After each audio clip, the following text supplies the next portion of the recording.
Bien. Empezamos entonces, como siempre, el Ministerio Beteta Central en USA con el Pastor Ronald, y nosotros acá con el Ministerio de Beteta Chile, con Oscar Muñoz y el que le habla. Oscar tiene una iglesia en Quilpué, que ministra como Beteta, y yo soy un conferencista, una persona que hago apoyo y capacitación a líder y otras cosas así, ¿verdad? Vamos. Entonces estamos en la serie de la Cartas Apóstol Pedro.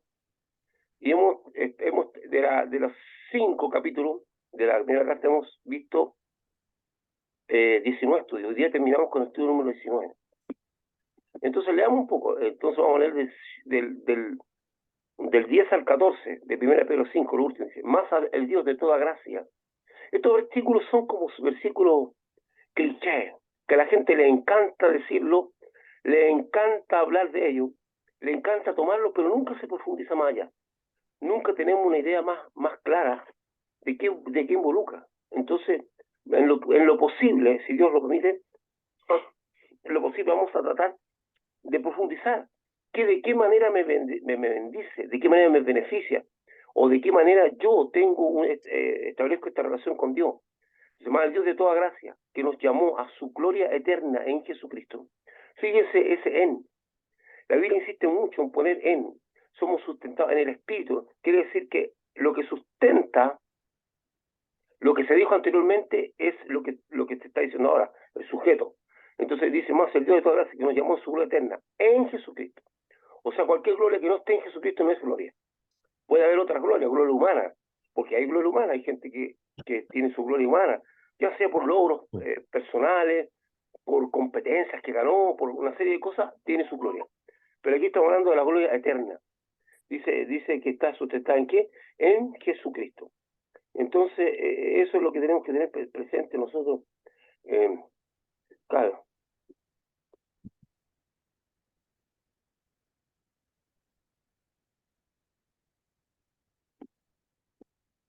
Pero en su momento, por favor, Olga, ya envié el enlace, está listo, véalo, por favor.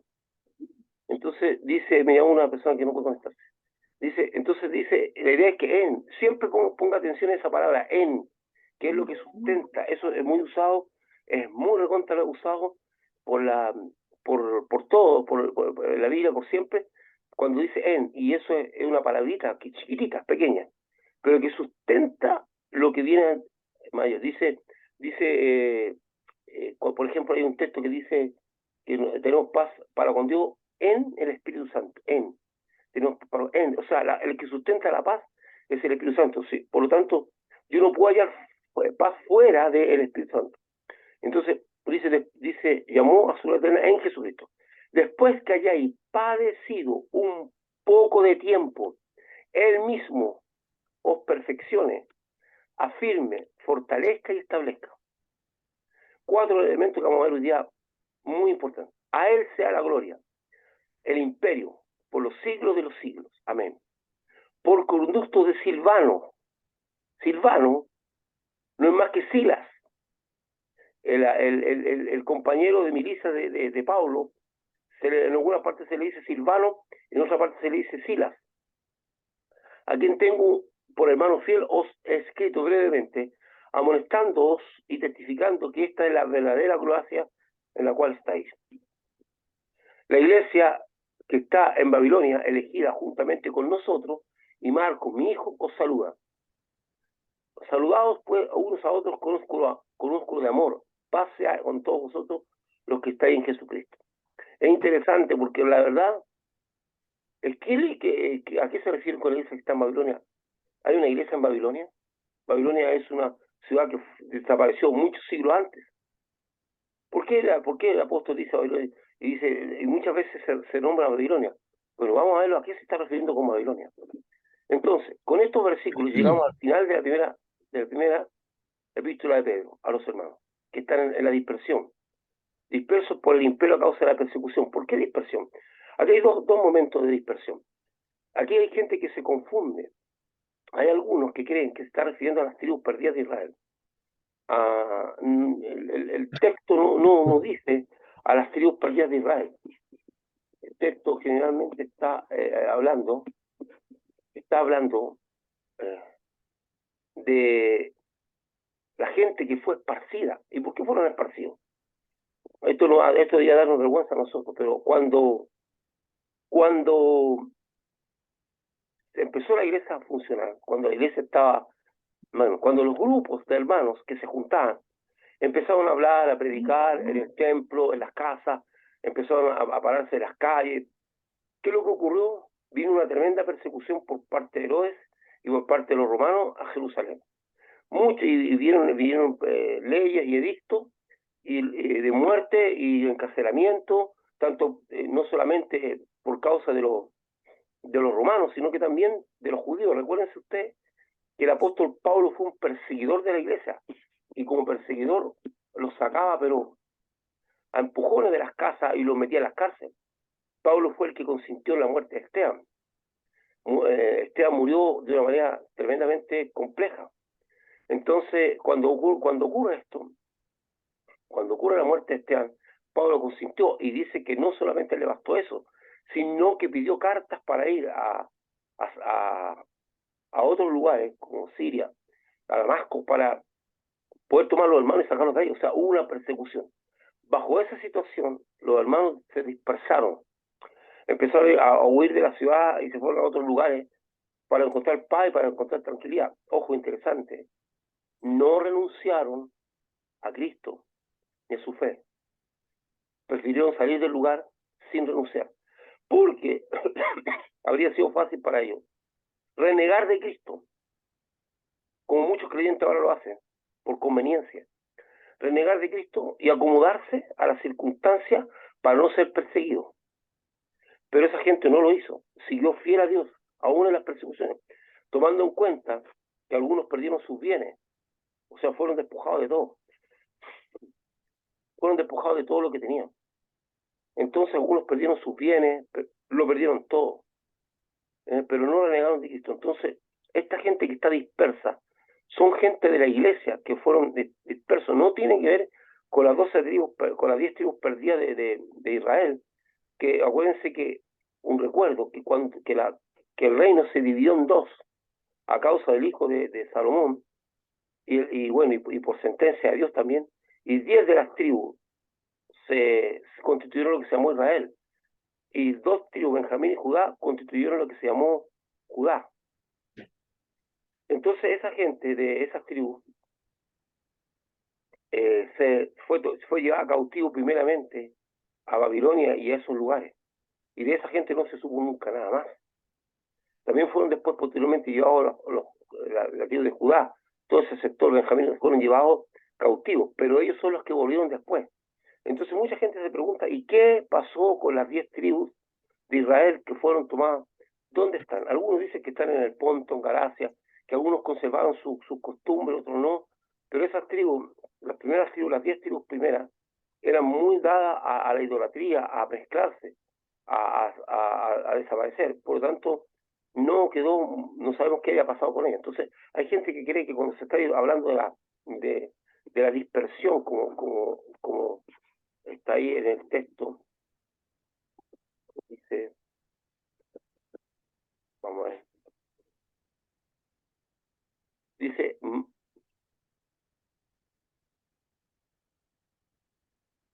eh, cuando dice que está quedando las tribus que están en la dispersión, no está, o sea, no está quedando a los hermanos, a las tribus de Israel, está quedando a los hermanos. Y se encontraron expatriados, o sea, sin patria, porque muchos debieron dejar sus lugares de origen para salvar sus vidas.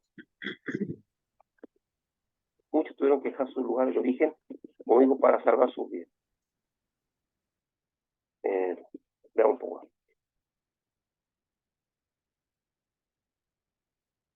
La carta entrega una guía de cómo vivir a aquellos que son discípulos, para aquellos que son discípulos de Jesucristo, aquellos que han hecho su Señor y Salvador. Es una guía, una carta entrega una guía cómo deben vivir todos aquellos que son discípulos de Jesucristo, que lo han hecho su Señor y Salvador y que corresponde a los mandatos y ordenanzas que Jesucristo le enseñó que debían realizar cumpliendo la gran comisión. ¿Qué fue lo que le dijo a los apóstoles? Enséñele que guarden todas las cosas que os he mandado. Aquí en la carta no hay pensamiento ni mandamiento, ni órdenes de Pedro. Son Pedro en comunión con el Señor, en contacto con el Señor, el día a día estar con el Señor, él transmite todas las cosas que él recibió de Cristo. Y cuando está escribiendo la carta, pone un énfasis bastante grande en cómo debe ser la vida que debe vivir un creyente. Entonces Pedro toma la carta y va entregando una guía. Recuérdense ustedes, no sé si hay alguno que está con la Biblia físicamente ahora en sus manos, pero es la Biblia que pueda tener usted en sus manos físicamente, o la Biblia, no existía, no había Biblia. Usted cómodamente puede ir a la Biblia y encontrar dirección doctrinal en aquellas cosas que usted puede tener dudas. Usted puede salir, pedir dirección y conocer las cosas de Dios, pero los hermanos de esa época no tenían nada. Estas cartas fueron fundamentales para ellos, para entender lo que enseñaba Jesucristo. Sin tener Biblia, sin tener escritura, ellos eran dirigidos por el Espíritu Santo, dependían mucho del Espíritu Santo, cosa que ahora no se ve. La gente no depende del Espíritu Santo. Si usted analiza su propia vida y analiza la vida de los que lo siguen, frente a cualquier dificultad que las personas enfrenten, no importa el nivel de dificultad, puede ser una dificultad grande, puede ser una dificultad pequeña, o puede ser algo que lo está agobiando, lo primero que la persona hace es darle vuelta a cómo resolver el problema, cosa que no está mal. Después, si no encuentra, empieza a tratar de ver qué le puede aconsejar con respecto al problema. Y después que ha pasado por varios puntos, termina pensando, voy a orar. O sea, el consultarle a Dios para algunas personas viene a ser la última instancia, no la primera. Entonces eso refleja que no hay una comunión. Y estos hermanos tenían una comunión con el Espíritu. Acuérdense que la Biblia dice que cuando venga el Consolador del Espíritu Santo, Él lo iba a guiar a toda verdad, porque tomará de lo mío y Dios lo hará saber. O sea que ahora que está la Biblia, ya no se necesita el Espíritu Santo para que me guíe a toda verdad. Todo lo contrario, sigue siendo tan importante, porque ahora que está en la Escritura, existe mucha gente que tuerce las Escrituras, que trata de desviar el sentido de la Escritura hacia enseñanzas que son contrarias a Dios. Entonces, nosotros necesitamos la guía del Espíritu Santo. Lo que pasa es que no estamos acostumbrados a relacionarnos con el Espíritu Santo. No estamos acostumbrados a vivir una vida espiritual, somos más carnales que espirituales. Nos cuesta, por eso la Biblia dice andad en el Espíritu. Y la gente, ¿qué significa andar en el Espíritu? O sea, relaciónate con el Espíritu. Hay una anécdota que me gustaría contarle, que ya otras veces se la he contado, que me la dio Cita a mí. Me dijo Cita una vez, Cita Araya, la misionera que está allá en el Amazonas, y que va a venir ahora en enero, se viene para acá para que podamos tener contacto con ella. Bueno, Cita me dijo que los indígenas son relativamente espirituales. Ellos no diferencian entre el mundo espiritual y el mundo físico. Para ellos es lo mismo. Entonces me decía Cita que esto de relacionarse con el mundo espiritual para ellos era muy, muy fácil. De hecho, cuando ellos van a cazar un animalito, antes de matarlo le piden permiso al espíritu. O sea, ellos viven en un mundo espiritual que no es de Dios, probablemente, o que tiene matices de Dios, pero ellos conocen el mundo espiritual. Se mueven en el mundo espiritual, ya sea diabólica, que está ligado a las cosas diabólicas, como a las cosas espirituales de Dios, porque el mundo espiritual tiene seres que son aliados de Satanás y tienen seres que son de Cristo, de Dios. Bueno, todos son de Dios, pero los rebeldes y los no rebeldes. Ángeles. Recuérdense que los ángeles son espíritus, dice, que son puestos por Dios a favor del hombre. ¿Cuál es la diferencia que hay entre un ángel y un demonio? Fuera que el demonio está contra Dios. Es que el demonio, en castigo de Dios, el castigo que Dios les dio a los demonios es que no pueden tomar forma corpórea. Ellos no tienen cuerpo. Se quedaron en una condición de espíritus. No tienen cuerpo. En cambio, los ángeles sí tienen cuerpo. Acuérdense lo que dice Pablo, uno es el cuerpo de los ángeles, uno es el cuerpo de los hombres, uno es un cuerpo animal, ¿verdad? Ellos sí tienen cuerpo, y además el cuerpo de los ángeles tiene ciertas características que puede tomar distintas formas.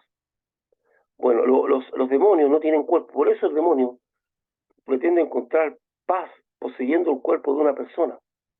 Ellos dicen, de acuerdo a la enseñanza que nos dejó Cristo, a través de del demoniado gadareno, o la enseñanza que dice que cuando un espíritu sale de alguien anda buscando lugares secos, o sea, lugares sin Dios. Y no, ella le dice volver a mi casa. Entonces ellos andan buscando una vida donde estar, donde habitar, un cuerpo, porque no tienen, o sea, los espíritus demoníacos no tienen cuerpo, los ángeles sí, y otras manifestaciones espirituales sí. Entonces, el relacionarse espiritualmente con cosas al relacionar espiritualmente nos estamos relacionando con cosas que no vemos. No estamos usando los sentidos físicos, sino que son sentidos espirituales. Nosotros podríamos, en esta relación que Dios nos dio, que también somos seres espirituales, nosotros, poder interactuar con, con, con el mundo espiritual. Pero para nosotros se nos hace muy difícil porque la carne no hace que todo nuestro ejercicio sea por los sentidos físicos. Si no vemos, si no tocamos, si no gustamos, si no olfateamos, bueno, todos los sentidos físicos. Recuérdense que un texto dice que debemos tener los sentidos espirituales ejercitados en el discernimiento del bien y el mal. O sea, sentidos espirituales, que no tienen que ver con los sentidos físicos. Bueno, esa gente de la tribu tenía a un alto desarrollo. Dice que un día Cita se encuentra con un hombre que venía de la selva y le pregunta que para dónde iba. Le dijo, vengo de hablar con Cristo. Cita creyó que estaba bromeando, no lo tomó y le dijo, ¿y qué te dijo Cristo? Y cuando el indígena empezó a hablar, ella quedó impactada, porque las cosas que le estaban diciendo solamente estaban en la Biblia y eran cosas demasiado específicas. Entonces ella dijo, este hombre estuvo con Cristo, tuvo una relación espiritual. ¿Por qué? Porque ellos se relacionan espiritualmente. Ellos dicen, nosotros hemos perdido ciertas facultades de interactuar espiritualmente, porque lo hemos vuelto muy carnales, muy de este mundo. Entonces, sí, nosotros tenemos la posibilidad de ser guiados. De hecho, si nosotros tuviéramos una relación profunda con el Espíritu Santo, conversáramos con el Espíritu Santo, honráramos al Espíritu Santo y empezáramos a procurar del Espíritu, nosotros empezaríamos a desarrollar, porque dice que el Espíritu Santo nos va a guiar a toda verdad.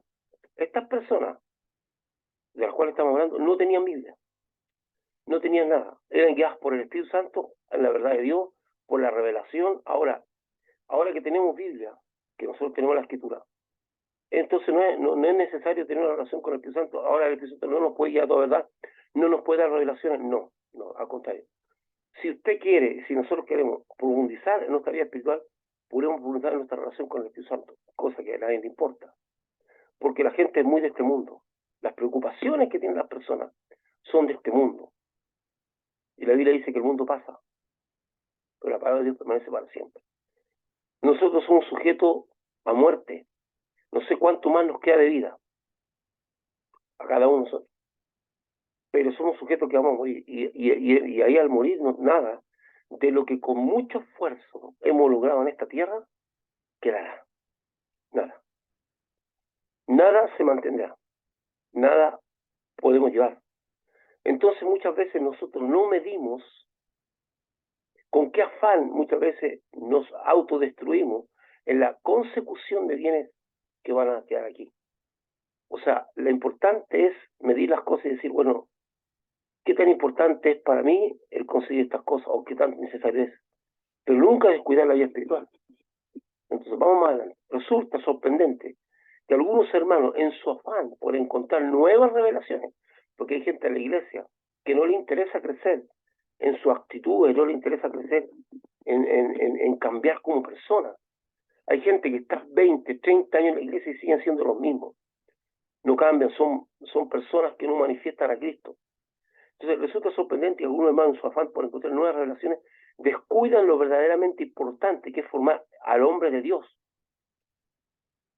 Hay gente que le fascina tener la última revelación, anda leyendo la escritura para ver si pueden decir algo nuevo, parece en griego, buscando decir algo nuevo, e impactar a los hermanos con una nueva revelación que Dios les dio. Pero su vida es una miseria.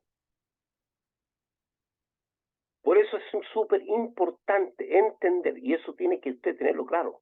porque de alguna manera los creyentes y mucha gente asocia que toda persona que está en una congregación es un hijo de Dios, que toda persona que está en una congregación es un discípulo. Para muchas personas las congregaciones se han convertido en organizaciones donde obtienen, no sé, crédito, donde pueden mandar, donde pueden hacer las cosas. Son organizaciones, no es un cuerpo.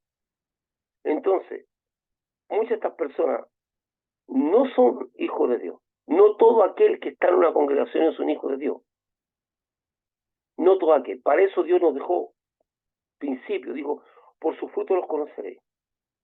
Existe gente que va a la iglesia, alaba a Dios, se quebranta y después llega a su casa y golpea a su mujer. Eso no es un hijo de Dios. Eso es un hipócrita, así como la máscara que está ahí. Un hipócrita. Una persona que no ha entendido, que no entendió nada del evangelio. Y hay otros que están en la iglesia, hacen una serie de cosas, y en su diario vivir, en su negocio, estafan, roban, y encuentran normal.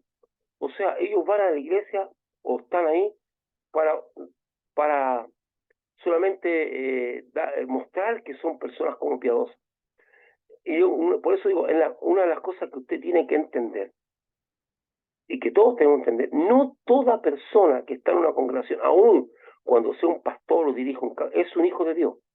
La Biblia dice bien claramente, por sus frutos los conoceréis. Es un árbol malo no puede dar buenos frutos, ni un árbol bueno puede dar malos frutos. No se puede. Entonces, por su fruto, yo veo que produce su relación con Dios si es que la tiene.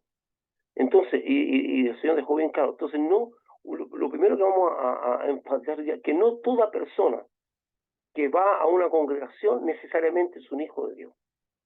Y esto ocurre en cualquier organización. ¿Eh? No toda persona que pertenece a una organización es una persona que es fiel a esa organización o que cree los principios de la organización.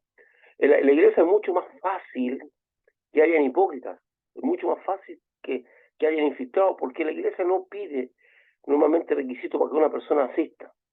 Y normalmente la gente se deja engañar mucho por las apariencias. De repente hay personas que se ven tan buena gente y tan, y ya hay algunos que lo promocionan para que ocupe un cargo, que no es lo que dice la Biblia. No, la Biblia no habla de cargo, habla de ministerios, de servicios.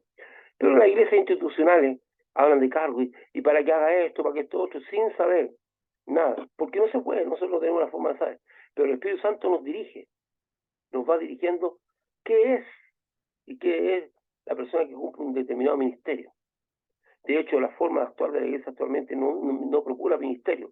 Lo que procura la iglesia es hacer funcionar la mecánica organizacional. Muchas veces se gastan más recursos en mantener funcionando la organización, no el cuerpo, no el órgano que es vivo, que es el cuerpo de Cristo, sino la organización que se ha estructurado, que cumplir la gran comisión o cumplir los mandatos de Cristo.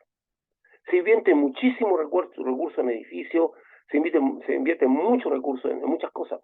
Yo les voy a recordar que algunas personas se van a molestar. Hay cosas que se establecieron en forma funcional, pero no son bíblicas. Se establecieron, tal vez, de buena gana o atendiendo a necesidad del momento, pero después se convierten en vacas sagradas, cosas que tú no puedes tocar. Por ejemplo, en ninguna parte de la Biblia hay un mandato a construir templos. En ninguna. Usted va y encuentra y no va a encontrar un solo mandato de Jesús que diga que usted debe construir templos. No hay. De hecho, se juntaban en las casas, de hecho, a lo más se juntaban en el templo de Jerusalén, que no era un templo para congregación, sino que era un templo de adoración, donde la gente iba a llevar su ofrenda. Y algunas veces ahí se formaban grupos de discusión, donde Jesús muchas veces habló en esos lugares.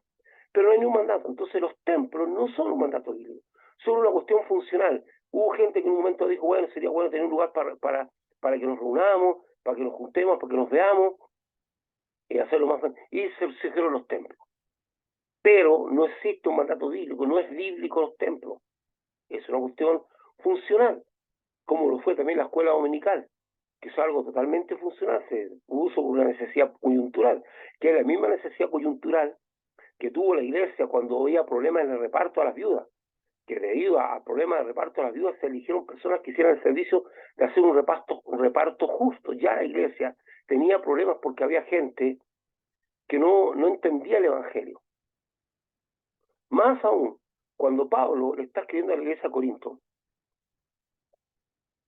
él tiene un momento de mucha indignación, Pablo, de mucha indignación, con respecto a la cena del Señor.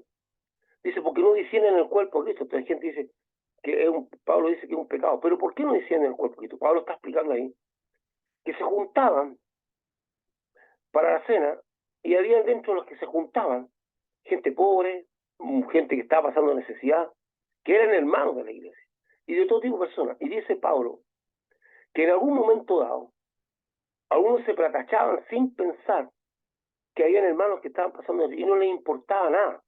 Y eso hasta el día de hoy también lo vemos.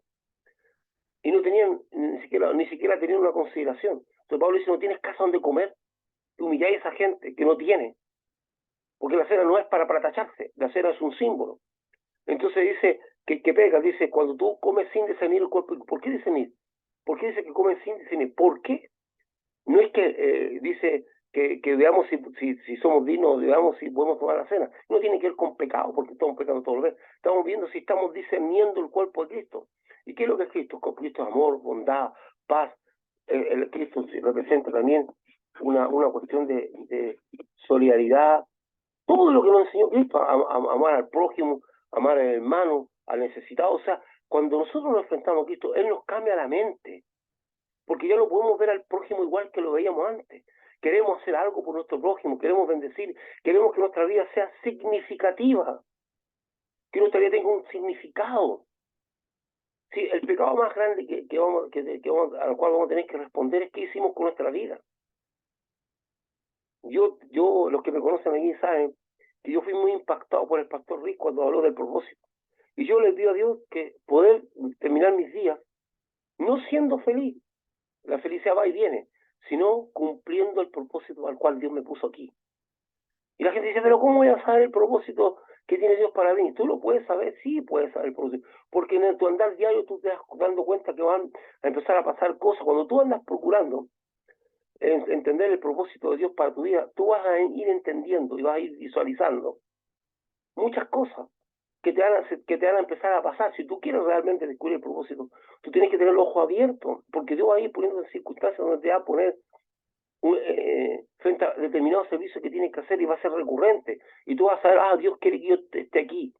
Y tú no tienes que abarcarlo todo, tú no vas a resolver los problemas del mundo, pero sí tú vas a cumplir el propósito de Dios para tu vida. Entonces, lo importante es tener una vida significativa, que mi vida signifique algo, porque nada yo me voy a poder llevarme, nada. Entonces yo debo tener una vida significativa. No puede ser que se me vayan los años sin que yo haya cumplido. Y debo orar, si algo debo orar fervientemente, si por algo debo procurar, no es por las bienes materiales ni cosas así, sino por tener una vida significativa. Entonces cuando Pablo está hablando de eso, está hablando de que ellos no discienden el cuerpo de Cristo, porque no entendieron que lo que el Evangelio no puede para ti ser indiferente, que mientras tú estás comiendo hay un grupo de hermanos que está en un rincón que no tiene que comer y a ti te dé lo mismo. Aunque en la iglesia actual también se ve esas cosas. No puede, porque si te da lo mismo, entonces no entendiste el cuerpo de Cristo. Entonces cuando dice el que come y ve sin discernir el cuerpo de Cristo, sin entender qué es el mensaje del Evangelio, qué es el propósito de Dios, come pecado, o sea, come condenación. Tenemos que tener claro que cuando vino Cristo en nuestra vida, Él nos cambió nuestra mente, nuestra manera de mirar las cosas. No somos los mismos. Entonces dice que resulta sorprendente que hay hermanos que en su afán por encontrar las nuevas revelaciones descuidan lo verdaderamente importante que es formar al hombre de Dios. Nosotros estamos llenos de asperezas, llenos de cosas que deben cambiar, ya sea en nuestro carácter, en nuestro modo de vivir, que ofenden a Dios o que sencillamente nos perjudican a nosotros y que son contrarias a la palabra de Dios, que Dios quiere cambiar y eso es lo importante. Cuando yo leo la Biblia y veo que hay algo ahí que me está diciendo que no es bueno lo que estoy haciendo, que no es bueno como yo pienso y debo cambiar, voy y cambio. En estos últimos tiempos vemos una vida de mucha mediocridad en los que dicen ser cristianos. Algunos carecen de principios y convicciones, por lo cual son fácilmente permeados por la ideología de este mundo y que son claramente contrarias a la palabra de Dios. Sobre todo en estos tiempos estamos viendo mucha proliferación de ideología.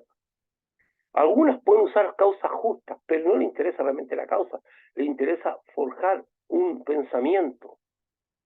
Todos nosotros, los que somos creyentes y hemos creído en Cristo, conforme a la palabra de Dios, debemos tratar a la mujer con dignidad, dice a las más jóvenes como a hermanas, con respeto, con esto, darle el lugar que corresponde, considerarla. O sea, nosotros creemos en la dignidad que Cristo le dio a la mujer y debemos reforzar eso, pero no en un principio feminismo, de lucha del hombre contra la mujer. Entonces, hay muchos hermanos que están permeados por esa ideología. Si tú quieres ser una persona que bendiga a la mujer, estudia la Biblia. Si tú quieres ser una persona que realmente ponga a la mujer en el sitio que merece, conforme a como Dios la creó, estudia la Biblia. Hay muchos consejos incluso para los esposos. María, amad a vuestras mujeres, no seáis ásperos con ellas. Una serie de cosas que están ahí. O sea, usted no necesita el feminismo para saber cómo debe tratar a una mujer, usted necesita de Dios. Usted necesita ser una persona que trate con respeto, con amor, con todo. O sea, el amor es mucho más que un sentimiento, el amor es una acción. Por eso yo lo repito una y otra vez. Si una persona dice que te ama y no procura tu bien, te está mintiendo. Porque el amor no es un sentimiento, es una acción que tiene un sentimiento. Entonces, hay mucha gente que ahora están permeados porque no estudia la palabra, porque no le interesa crecer, no le interesa ser transformado. Quieren escuchar cosas que agraden a sus oídos, no cosas que te digan, cuando se presenta la idea de un cambio, no les agrada. Muchos no practican la dependencia de Dios en fe y tienen su esperanza en los hombres de este mundo para satisfacer sus necesidades. No procuran conocer la escritura, conocer lo que dice la Biblia para entender y crecer en lo que se ha creído. Usted creyó en algo, pero creyó en Jesucristo como su Señor y Salvador, como su Señor, como su Salvador. Pero ahora para que sea realmente su Señor, usted tiene que entrar a profundizar su relación con Dios. Usted tiene que empezar a conocer de Cristo. Usted tiene que empezar a conocer quién es Dios. Usted tiene que relacionarse con Dios para crecer. Y la aventura de depender de Dios es algo increíble. Cuando nosotros empezamos a depender de Dios en todos los aspectos y nos metemos con Dios, porque nos dice, busca primeramente el reino de Dios, o sea, búscame a mí y las demás cosas te serán añadidas. Pero generalmente, al revés, busquemos las cosas que son añadidas y después vemos si nos queda tiempo para Dios. Usted va a entrar yo como pastor tengo un testimonio tremendo. Nunca he dejado de entregar mi diezmo, nunca, mi entrada son muy escuálidas, porque jugué antes, pero Dios es fiel, nunca ha faltado en una cosa. Nunca. Hay momentos en que surge, de repente la necesidad surge, el recurso de donde uno menos lo espera. Eso, y cuando tengo un problema, de repente estoy dándole vuelta y le pongo a orar, Señor, y voy caminando y Dios en una micro o en algún lugar me muestra la solución del problema. Porque dependemos de Él. No tenemos otra. Entonces, vamos llevando en esta comunión con Dios. Dice, los hombres de este mundo, para satisfacer sus necesidades, no procuran conocer la Escritura. Son pocos los creyentes actualmente que leen la Escritura, que estudian, que indagan, que procuran. Han reemplazado el estudio personal por la escucha permanente de predicaciones. Hay gente que me dice, ¿usted escuchó esto? ¿Usted escuchó esto? Pero no me dicen, no escucho a una persona que me diga, pastor, yo estaba leyendo la Biblia como antes, y encontré esto y siento que me está hablando Dios. No escucho esto. Le gusta transvasijar, que de la vasija tiene el otro, pasa tu vasija. No, esto es una relación personal con Dios. Personal. Entonces, muchos tienen la esperanza en este mundo, gente que, sobre todo en estos tiempos donde hay tanto conflicto político, social y todo, la gente tiene esperanza que un ser humano va a resolver esto. No lo va a resolver ningún ser humano. Nadie, ningún ser humano va a resolver lo que le corresponde a ti. No lo va a resolver ningún ser humano, sino Dios. Para poder entender cómo Pedro pretende cumplir la orden dada por Jesucristo sobre la gran comisión para formar al hombre de Dios, veamos algunos énfasis en la carta. Dice, una esperanza viva. Ya, estoy viendo sus títulos que hay en la casa. Mire, una esperanza viva, llamamiento a una vida santa, vivir como siervo de Dios, deberes conyugales, una buena conciencia, buen administrador de la gracia de Dios. Esos son sus títulos que tiene la carta. Y usted se da que el enfoque no tiene que ver con revelación alguna, tiene que ver cómo yo debo enfrentar la vida, cómo yo, la importancia de tener una vida santa, la importancia de vivir como un siervo de Dios, la importancia de los deberes conyugales y tener una buena conciencia. O sea, pero enfoca en la necesidad de hacer crecer al creyente en la fe y como persona, porque nosotros estamos llenos de aspereza.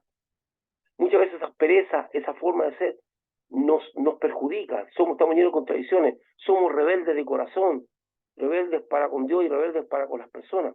O sea, tenemos muchas cosas que ir cambiando, muchas cosas que ir edificando. Hay cosas que, no se, que nosotros podemos considerar buenas y no son buenas.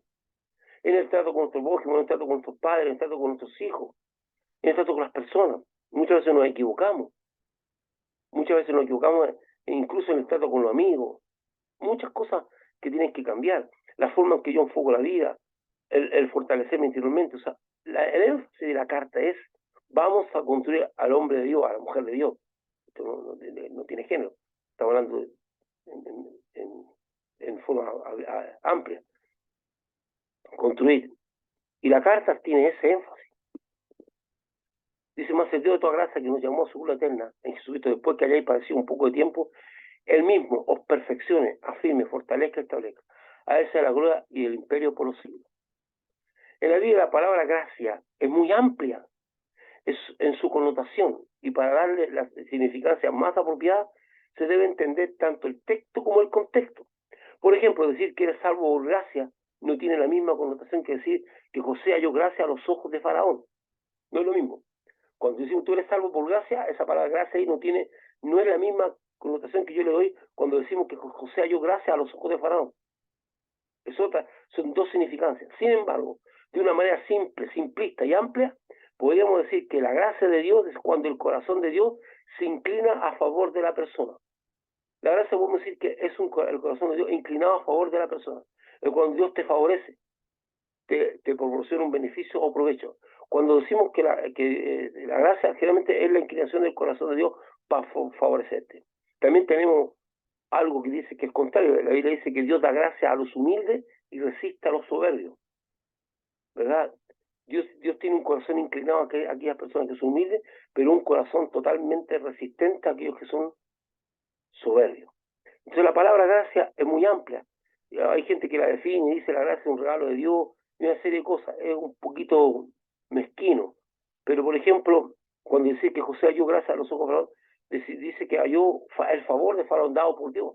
O sea, el Faraón lo miró con buenos ojos y lo quiso favorecer. Eso es lo que está diciendo. Cuando dice que somos salvos por gracia, significa que nos hemos hallado el favor de Dios y que Dios ha decidido bendecirnos con la salvación en forma gratuita. Bueno,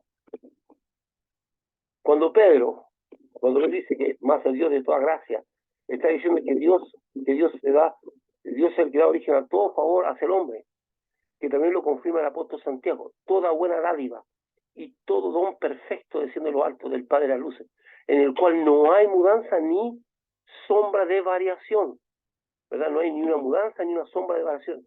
Qué importante es eso. Dios no varía. Si Dios dice que te ama y Dios dice que te perdonó, te perdonó. Y tú no tienes que estar negociando con Dios a cada rato ese perdón, porque viene el diablo y te trata te trata de complicar. No, no. No es así.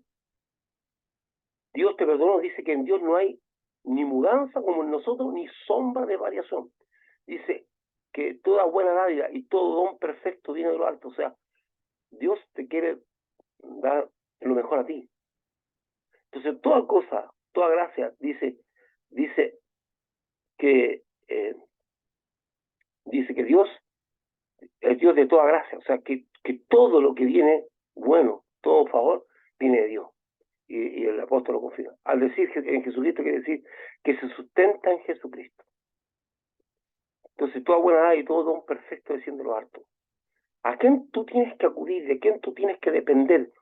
Siempre es de Dios, de Cristo, no de personas. Cuando tú tienes una cosa que enfrentar, tú tienes que depender de Dios, porque el mismo Dios te va a bendecir y te va a guiar por las sendas de justicia, te va a guiar por las soluciones que Él quiere para tu vida. Toda persona que acepta el mensaje de Jesucristo y le recibe como su Señor y Salvador tiene la certeza de que será salvo de la condenación eterna, ya que por cuanto todos pecados están destituidos de la gloria de Dios. Y también tiene la certeza que será parte de la vida eterna cuando junto a Jesucristo en la manifestación de su reino. No sé si el reino de Dios se desarrolla en tu corazón, pero vendrá el día en que ese reino se manifestará físicamente cuando Cristo reine por los siglos de los siglos. Entonces, cuando aceptamos el mensaje de salvación, recibimos así como nos libra de la condenación eterna, según Romanos, que estamos destituidos de la gloria de Dios. Para nuestra bendición, Dios siempre ha tomado la iniciativa a favor del hombre. No se trata de nosotros, no es que nosotros buscamos a Dios, Dios nos busca a nosotros. No es que tú procuraste a Dios, Dios procuró por ti. Y quiero decirte algo, siempre Dios está procurando por ti. El problema es que tenemos los oídos tapados y no escuchamos la voz de Dios.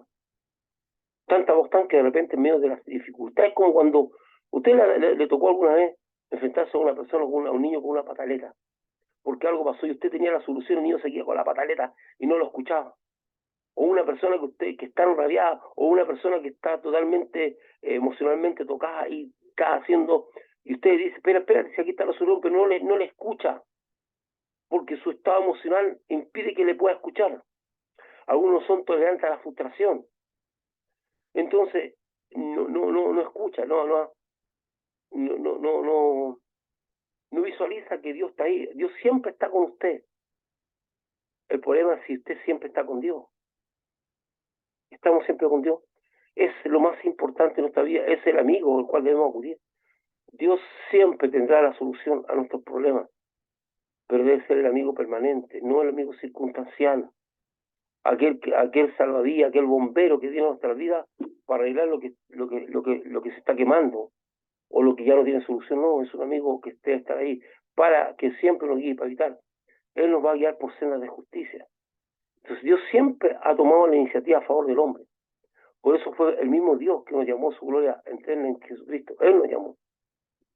Como ya hemos dicho antes, en la época en que fue escrita esta carta, los creyentes sufrían una terrible persecución física y social, lo que también los llevaría a sus propias luchas de fe interior, que solo pueden superarse por la fuerza y el consuelo del Espíritu Santo. Claro, porque si te están matando y estás siendo perseguido, muchos creyentes deben haber pensado, ¿y dónde está Dios? ¿Qué pasó con nuestro Dios? ¿Qué pasó con nuestro Señor? ¿Dónde está el Dios de Abraham, el Dios de Isaac? ¿Qué pasó ahí? Bueno, dice que el Dios de toda gracia, que nos llamó a su gloria eterna, una vez que hayamos padecido un poco de tiempo, Él mismo os perfeccione, fortalezca y establezca.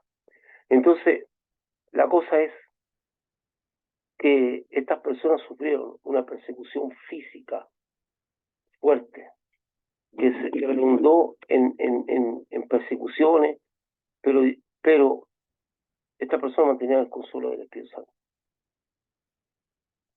Dios los consolaba de una manera extraordinaria. Entonces, ¿cuánto dependemos del Señor? ¿Cuánto es importante? Pero no le dice a los creyentes que Dios los va a librar de padecer, sino que les confirma que sufrirán padecimiento, pero inmediatamente después de padecer un poco de tiempo, se produciría una operación extraordinaria de parte de Dios a los discípulos, ya que se trata del hombre interior, el cual carece de recursos espirituales para formarse a sí mismo, por lo cual Dios una vez más favorece al hombre realizando una obra interior extraordinaria. Entonces será el mismo Dios y no el esfuerzo personal el que perfeccione, afirme, fortalezca y establezca al creyente. Usted tiene que tener claro que nada de este mundo se puede llevar al otro. Nada físico, nada de lo que usted haya juntado, porque Jesús mismo dice al hombre que hizo agrandar su granero, y dice, lo haré más grande, y guardaré, y una vez que estén hechos más grandes, le diré, alma, gózate, recréate, y la alma y disfruta, pero dice necio, hoy va a venir a buscar tu alma, y qué harás con todo lo que juntaste. Todo lo que usted crezca en carácter, todo lo que usted crezca en ese carácter que se acerca más a Cristo, todo lo que usted crezca como persona, eso sí se lo voy a llevar al otro lado. Por lo tanto, eso es cuando dice, busca primero el reino de Dios. O sea, invertamos en aquellas cosas que permanecen para siempre. No aquellas cosas que la polilla y el orín corrompen y donde los ladrones minan y hurtan. No aquellas cosas que se pierden, que van a quedar aquí. Hay cosas que usted va a poder llevar al otro lado. todo lo que usted va a poder llegar al otro lado es cuánto su carácter se acercó al carácter de Cristo, cuánto creció como persona. Eso usted se lo va a poder llevar. Todo eso se lo va a poder llevar. Pero nada de lo que usted ha invertido. Por eso la Biblia y el Señor considera necio a aquella persona que gasta su energía, sus fuerzas en cosas de este mundo sin procurar el crecimiento interior que Él lo va a acompañar por siempre. Dios toma la iniciativa, Dios nos busca a nosotros, Dios nos llama. El problema es si podemos oír la voz de Dios. Dios tiene muchas formas de hablar. Usted va a un lugar, hace una diligencia, está siendo atendido por un empleado del lugar, y de repente el empleado dice algo que a usted le suena raro. Muchas veces Dios usando al empleado para hablarle. Pasa algo y las circunstancias que le rodean, usted dice, qué rara esta circunstancia, usted puede leer algo diferente de las circunstancias, Dios hablando. Dios no habla a través de las circunstancias, no habla a través de las personas, no habla a través de la Biblia. Dios tiene muchas maneras de hablar. Pero la Biblia dice que el peor de los ciegos, todo aquel que teniendo la vista, no puede ver.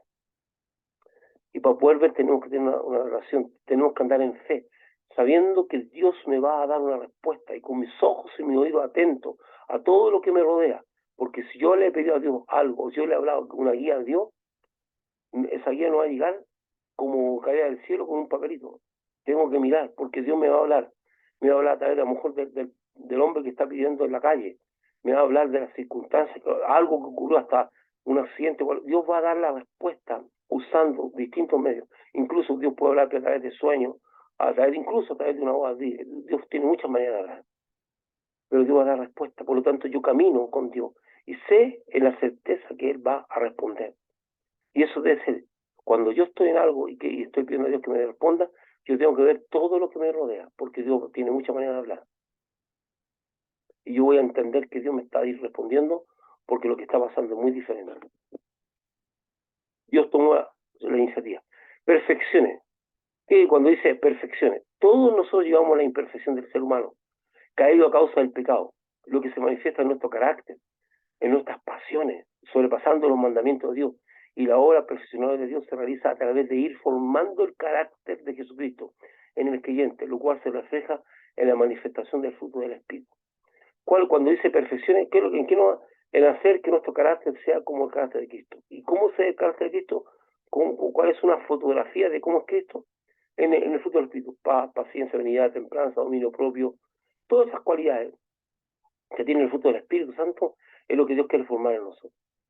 Quiere hacernos pacientes, quiere hacernos benignos, que desarrollemos el amor, aprendamos a amar. Todas esas cosas es las que Dios tiene. Nosotros estamos llenos de asperezas, llenos de cosas ásperas, porque somos así. Pero Dios no quiere que nos quedemos así. Entonces Él nos va a perfeccionar, nos va a acercar más. Y dice que el mismo Dios, más el Dios de toda gracia, el mismo, o sea, Dios es el que va a empezar a trabajar en nosotros. Entonces, ¿qué tenemos que hacer nosotros? Dejar a Dios trabajar en nuestras vidas. No quejarnos tanto, no, porque Dios va a usar las circunstancias adversas, las cosas que a lo mejor no quisiéramos pasar, o hacer aquellas cosas que estamos viviendo, que no son lo mejor para nuestra vida, para perfeccionar nuestro carácter. Va a usar la adversidad para perfeccionarnos, va a usar todo lo que Él necesite para ir perfeccionándonos. Y debemos dejar a Dios que nos perfeccione. Afirme. ¿Qué significa firme? La crisis de fe son los momentos en que por adversidad o por las circunstancias adversas, el diablo pretende sembrar la duda sobre Dios y su palabra en el corazón del creyente. Y son las convicciones profundas en los preceptos de Dios las que se deben afirmar, porque el creyente que no está firme es llevado por todo viento de doctrina. De repente la gente empieza a dudar, porque las circunstancias, yo siento que Dios no me quiere, no está, o incluso algunos dudan de la existencia de Dios. Por eso el diablo dice, el diablo usa eso para poner en duda la palabra de Dios y a Dios mismo. Recuérdense lo que hizo con Eva, con que Dios te dijo, puso en duda la palabra de Dios, puso en duda la palabra de Dios, con que Dios te dijo. Y es lo que está haciendo siempre. El diablo quiere trabajar en tu mente, y una vez hay gente débil que no está firme en sus convicciones, es arrastrada por todo dentro de doctrina. De repente hay gente que caminó en el Señor y ahora ya no está caminando con Dios, porque las circunstancias adversas hicieron que se cumpliera lo del terreno pedregoso. Vino las circunstancias adversas y el hombre como no tenía mucha raíz, se quemó. Entonces no, dice que Dios va a afirmarlo en las convicciones, va a afirmarlo en nuestro corazón. Entonces, para que no andemos en todo viento de doctrina. Y Dios lo usa eso. Y acuérdense también, primero lo hizo con Eva, lo hizo con que Dios te dijo, y después lo hizo con Jesús. Si eres hijo de Dios. O sea, pretendió sembrar la duda de la identidad de Cristo. Y muchas veces el diablo pretende hacer eso contigo. Primero hacerte dudar de la palabra de Dios, de la veracidad de Dios, y también hacerte dudar sobre tu identidad en Cristo. Tú no puedes ser cristiano, tú no eres hijo de Dios, mira cómo te comportas. Entonces le dijo al Señor, si eres hijo de Dios, haz que estas piedras. O sea, poner en duda dos estrategias permanentes del diablo. Poner en duda la palabra de Dios y poner en duda tu identidad como hijo de Dios. Tú eres hijo de Dios no porque tú lo merezcas. Eres hijo de Dios porque Dios te hizo hijo de Él. Porque Él tomó la iniciativa, porque Él te ama, porque la Biblia dice que de tal manera amó a Dios al mundo. O sea, amó, ama. Entonces, si Dios te ama y dio a su hijo, no está dispuesto a perderte tampoco. Y quiere que tú vayas saliendo de todo aquello. O sea, después fortalezca esta fortaleza no se refiere a la fortaleza física, sino la del hombre interior, ya que la lucha espiritual del diario vivir produce un desgaste interior tal que algunos pierden el deseo de seguir creciendo en el camino del Señor. La Biblia dice que Jehová es mi fortaleza y mi escudo. Es el mismo Dios quien fortalece al hombre interior. Esa comunión que necesito con Dios me va a dar fortaleza. Dice que el mismo os va a perfeccionar, va a afirmar y va a fortalecer. Es la fortaleza que recibimos de Dios, porque nos vamos desgastando, porque la lucha diaria contra el pecado, la lucha diaria contra la adversidad, la lucha diaria contra las mentiras de Dios, te desgastan. Y para que tú te mantengas fresco, necesitas de Dios.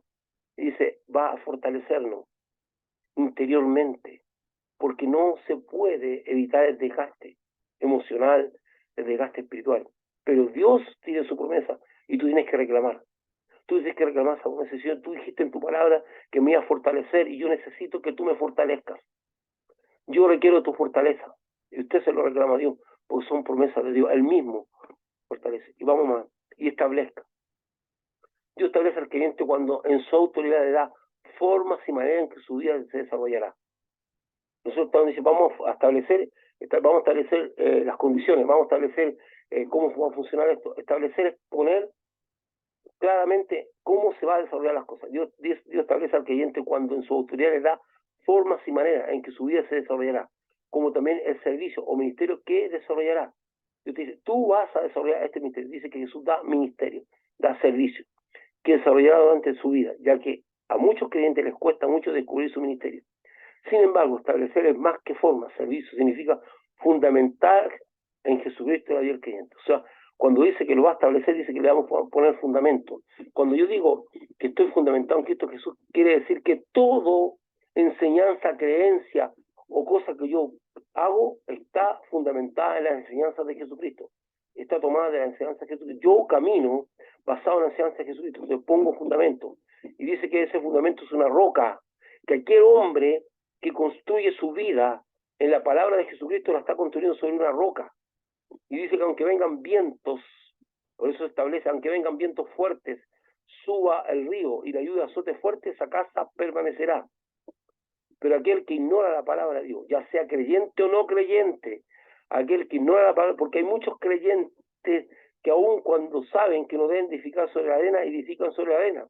Y les pasa lo que le está pasando a esa casa ahí, a ese edificio que está en Reñaca, que todos sabemos lo que está pasando con él, ¿verdad? Es un tremendo problema que están viviendo ahí en Reñaca con ese tremendo socavón.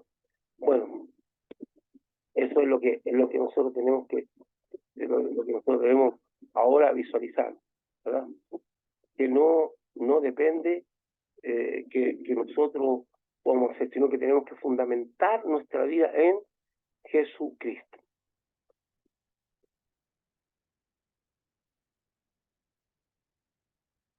Siempre la gloria, en este caso el reconocimiento, es para el Señor, por toda la eternidad. Es por toda la eternidad, porque las consecuencias de lo que Dios hace, de lo que hace Dios hoy por nosotros, redundarán en beneficio eterno para el creyente. Mire, fíjese que puede haber un hecho particular. Por ejemplo, el día que usted entregó su vida a Cristo.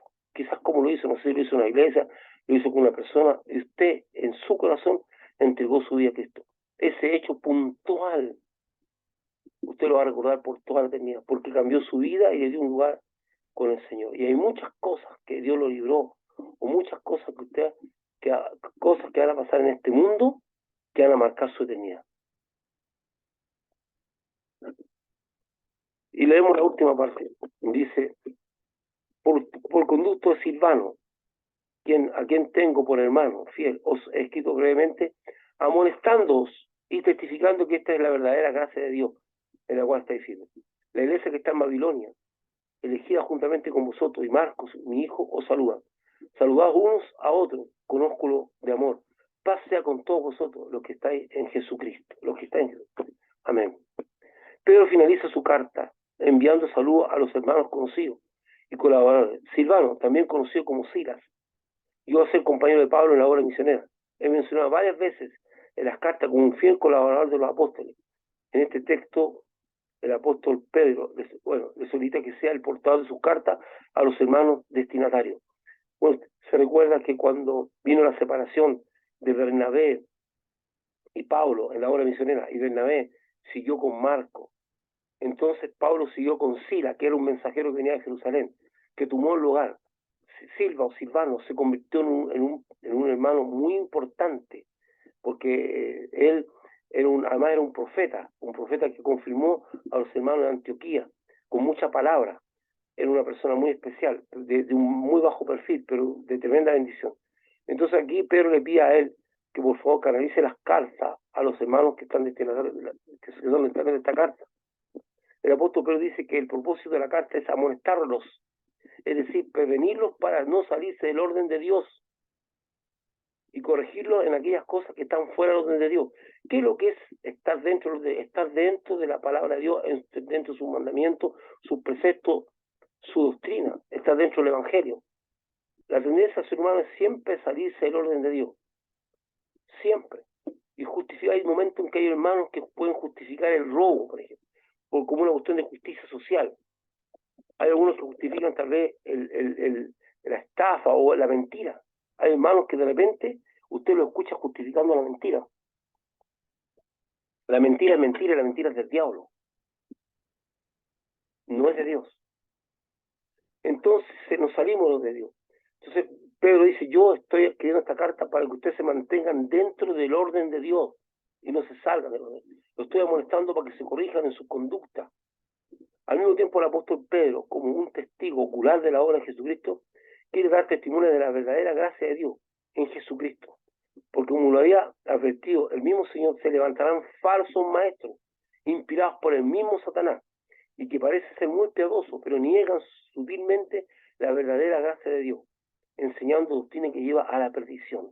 Hermano, usted lo va a encontrar en todas partes. Hay gente infiltrada dentro del cuerpo de Cristo, o dentro de las congregaciones, porque el cuerpo de Cristo no se puede infiltrar, porque la iglesia de Dios, que Dios la tiene bien clara. Están en medio de las congregaciones con la idea de pervertir a las personas con sus propias ideas, algunos buscando ganancias deshonestas. Hay muchos líderes cristianos, pastores y otros, que lo único que procuran es obtener ganancias de las ovejas, de sacar el dinero. Están llenos de basura interior. Hay algunos que algunas veces son abusadores sexuales también. Hay gente que está metida ahí y que no es de Dios. Entonces, Pedro dice, yo les advierto porque van a haber muchos falsos maestros, inspirados por el mismo diablo, infiltrados. Porque el diablo no les sirvió la estrategia de perseguir a la iglesia. Cuando el diablo persiguió a la iglesia, la fortaleció más. Pero cuando la infiltró, realmente la afectó. Porque había mucha gente infiltrada que no eran de Dios. Pero Jesús ya había dicho esto, que se levantarán falsos maestros, falsos profetas. Y dice que teníamos la palabra de él clara y precisa para discernir. Usted no está, escúcheme esto. Si usted es guiado por el Espíritu Santo, usted no está huérfano, ni está expuesto. El mismo Espíritu le va a hacer discernir quién es quién. Y usted no tenga temor. Mira, el temor se viene infundando hace mucho tiempo. Hay gente, no, como lo decía la Iglesia Católica, oh, es el cardenal, es el obispo, es el hombre santo, la mujer santa. Y son intocables. Aquí no hay ni una persona intocable. no es que sea el pastor, no. Si usted no tiene por qué referenciar a ningún hombre, ni tiene que sentir temor de lo que, si una persona está haciendo algo incorrecto, aunque sea el pastor, usted no tiene por qué, dice que debemos examinar, dice con respecto a los líderes, a los que pastorean, examinar cómo ha sido el resultado de su conducta e imitar su fe. Entonces, si yo veo, o sea, y hay una frase que usa mucho, sobre todo en el contexto pentecostal, dice, no puedes tocar al ungido de Dios. ¿Qué ungido, hermano? ¿Qué ungido? Si los pastores no son ungidos, son establecidos. Que en lo ceremonial se vierta aceite y se ore es algo, la única orden de vertir aceite es para los enfermos. Si alguno está enfermo, llaman a los ancianos, unjan con aceite, oración de fe. Pero no hay una orden de ungir con aceite. Eso es para los sacerdotes y los reyes. Nosotros fuimos establecidos, él mismo constituyó unos apóstoles, otros pastores, nos constituyeron. ¿Y qué hace Dios? ¿Qué hace Jesús cuando constituye un pastor? Entra en diálogo con ese hombre. ¿Y qué diálogo tiene con aquel que va a constituir como pastor? Le dice, Samuel, ¿tú me amas? Sí, Señor. Pastorea mis ovejas. Y me vuelve a preguntar, Señor, ¿tú me amas? Sí, Señor. Cuida mi rebaño. Y me pregunta por tercera vez, ¿qué fue lo que hizo con Pedro? Mire, Jesús no le preguntó a Pedro si amaba a las ovejas. Le dijo, Pedro, ¿tú amas a las ovejas? No, no le preguntó. Le preguntó, ¿me amas a mí? Y a partir del amor de Cristo, Jesús le ordenó que pastoreara su oveja. El amor hacia los hermanos no es suficiente, hermano, para poder pastorearlos. Porque hay algunos hermanos que nos sacan roncha y nos desgastan. Pastorear a la persona es muy difícil. El desgaste que uno tiene muchas veces es muy alto. Sobre todo cuando son rebeldes. Sobre todo cuando no quieren rebeldes. No estoy hablando de rebeldes a lo que yo diga, rebeldes a la palabra de Dios. Porque uno está mostrando la palabra de Dios y quieren seguir haciendo las cosas a su manera. Entonces es fuerte y difícil. Entonces nosotros ahí estamos para... Usted no tiene que rendir penitencia a un hombre. Respeto sí y honra sí. Porque la Biblia dice que Dios honra a los que honran. O sea, yo manifiesto respeto, pero no puedo mirar al ungido de Dios. No existe tal unción, hermano. El que dice que la Biblia, dice la Biblia que cuando despacharon a Pablo y a Bernabé, los hermanos ayunaron y pusieron sus manos, no lo ungieron, pusieron sus manos y lo enviaron. Oraron por ellos. Entonces usan mucho el ungido de Dios, para hacer que la gente sienta un temor referencial, como lo hacían las antiguas sectas babilónicas y todo, que el hombre que era el sacerdote era intocable y era el personaje que podía traer el mal sobre la demás gente. No, hermano, la Biblia dice que aquellos que servimos a Dios estamos para ser ejemplos de la grey, no para enseñorearnos de la grey. Usted no tenga temor de decir esto no está bien, esto que está haciendo este hombre, aunque sea pastor, no corresponde a lo que dice la palabra de Dios. No puede estar en una esclavitud. No fuimos llamados para ser esclavos. Entonces, cuando los creyentes nombran a Babilonia, en la práctica se está refiriendo a Roma. Cuando él dice los hermanos que están en Babilonia, porque usaban ese lenguaje los hermanos, porque era una ciudad tan corrupta, tan terriblemente, que la comparaban con Babilonia. Que la Babilonia siempre la vida se surge como una ciudad que tenía costumbres idolátricas y donde se sentaban una serie de tipos de religiones místicas y una serie de cosas más. Entonces, cuando los creyentes nombran a Babilonia, en la práctica se está refiriendo a Roma, que era la analogía que usaban los creyentes porque la consideraban una ciudad idólatra y corrupta, y también para evitar la represalia de los romanos. Entonces, los hermanos que están en Roma, Pedro está hablando de los hermanos que están en Roma. Mi querido hermano, ese es terminamos ahora el libro, hemos terminado este libro, y